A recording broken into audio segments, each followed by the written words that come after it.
रामाय रामभद्राय रामचंद्राय वेधसे रघुनाथाय नाथाय श्री सीताय पतये नमः। प्यारे मित्रों, जय सिया राम, जय माता दी। मित्रों, आज आपसे चर्चा करते हैं विवाह पंचमी। श्री राम जानकी विवाह पंचमी कब है, क्या है मुहूर्त और उस दिन हमको कैसे करना चाहिए भगवान का पूजन। श्री राम जानकी जी का, भगवान श्री सीताराम जी का ब्याह कैसे करना चाहिए, उत्सव कैसे मनाना चाहिए, इसी विषय पे आज आपसे करेंगे चर्चा। तो सर्वप्रथम हम आपको बताएं, 2025 में विवाह पंचमी जो है 25 नवंबर को मनाई जाएगी। मान्यता ऐसी है कि इसी तिथि पर भगवान श्री सीताराम जी का ब्याह संपन्न हुआ था और हर साल विवाह पंचमी मार्गशीर्ष मास के शुक्ल पक्ष की पंचमी तिथि को मनाई जाती है। तो 2025 में 25 नवंबर को यह पावन पर्व मनाया जाएगा। भगवान श्री सीताराम का विवाह आज के दिन संपन्न हुआ था। मार्गशीर्ष मास के शुक्ल पक्ष की पंचमी तिथि विवाह पंचमी के रूप में हम सभी लोग मनाते हैं, भगवान का पूजन करते हैं। इस दिन भक्त विशेष रूप से भगवान की पूजा करते हैं, अपने जीवन में सुख समृद्धि शांति वैवाहिक खुशहाली की कामना करते हैं। खास करके जिन लोगों के ब्याह में दिक्कत आ रही हो, विलंब हो रहा है, ब्याह में वैवाहिक जीवन में तनाव चल रहा है, उनके लिए यह बहुत शुभ माना जाता है। आज के दिन क्या उपाय करना चाहिए वो भी मैं आपको बताऊंगा। पहले मैं आपको बताता हूं आज के दिन का जो शुभ विवाह का मुहूर्त है, जो आज का मुहूर्त है उस विषय पे आपसे चर्चा करूं।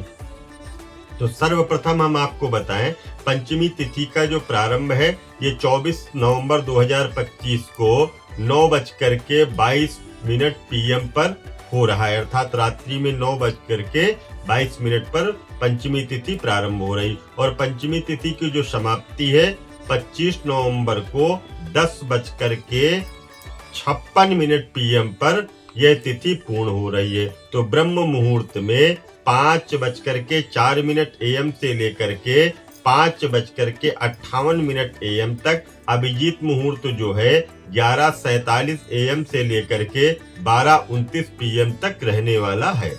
अमृतकाल मुहूर्त जो है 5 PM से लेकर के 6:45 PM तक रहेगा और रवि योग की अगर हम बात करते हैं तो 11:57 PM से लेकर के 6:53 AM 26 नवंबर तक यह रवि योग रहने वाला है।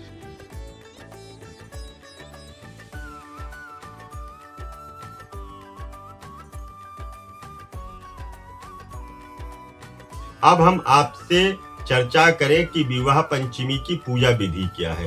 तो सुबह जल्दी उठना है, स्नान करना है, स्वच्छ वस्त्रों को धारण करना है और मन में व्रत का आपको संकल्प भी लेना है। घर की कोई चौकी ले लीजिए, उस पे पीला या लाल कलर का कपड़ा बिछाइएगा और उस पर श्री सीताराम जी को विराजमान करिएगा। माता सीता की मूर्ति और श्री रघुनाथ जी की मूर्ति आप विराजमान करिएगा।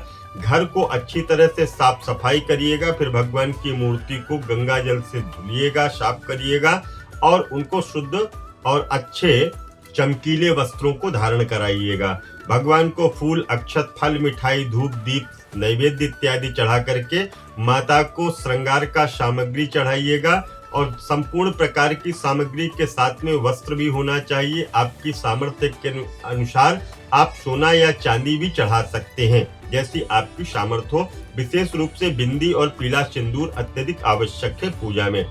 सबसे पहले भगवान गणेश की पूजा करनी चाहिए।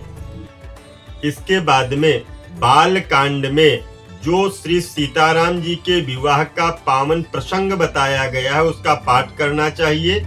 पूजा इत्यादि संपन्न हो जाने के बाद में ब्याह की पूरी रीति रिवाज के साथ में कन्यादान इत्यादि के कार्य को संपन्न कराना चाहिए।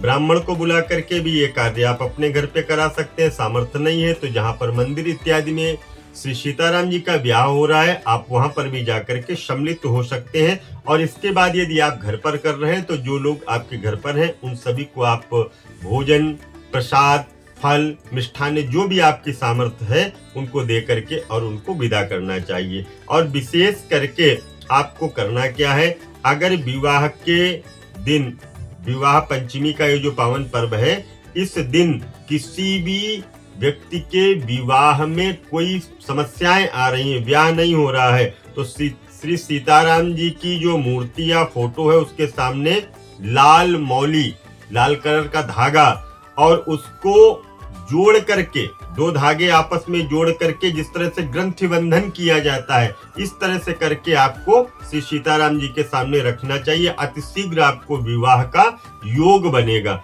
इसके साथ में अगर विवाह में देरी हो रही तो फिर क्या करें, माता सीता के सामने आपको श्रृंगार, और श्रृंगार में जो मेहंदी होती है, मेहंदी को रखिएगा और पीला सिंदूर अवश्य चढ़ाइएगा। विवाह में जो रुकावटें आ रही, ये रुकावटें आपकी दूर होंगी।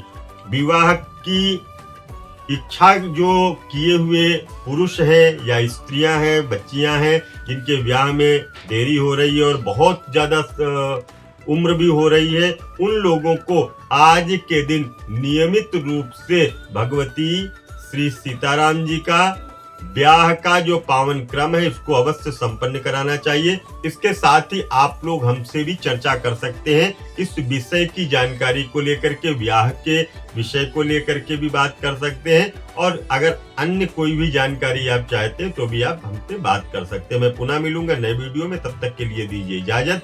जय माता दी, जय मां गंगे।